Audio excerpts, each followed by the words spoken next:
পেছনে বদনাম করে সামনে এসে আন্তরিকতা দেখানো মানুষগুলোর থেকে দূরে থাকাই উত্তম। এরা প্রকাশ্য শত্রু চাইতেও ভয়ঙ্কর।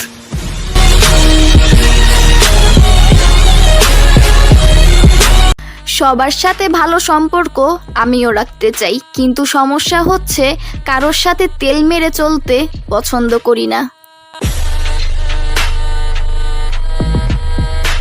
প্রতিশোধ নেয়ার মতো ছোট লোক যেমন আমি নই, তেমনি মাফ করে দেওয়ার মতো বড় মনও আমার নেই। আমি সবটুকুর নালিশ শুধু একজনের কাছেই জানাই, যার কাছে সবকিছুর হিসাব থাকে, যে সবকিছু জানে, যার বিচারে কেউ ছাড় পায় না।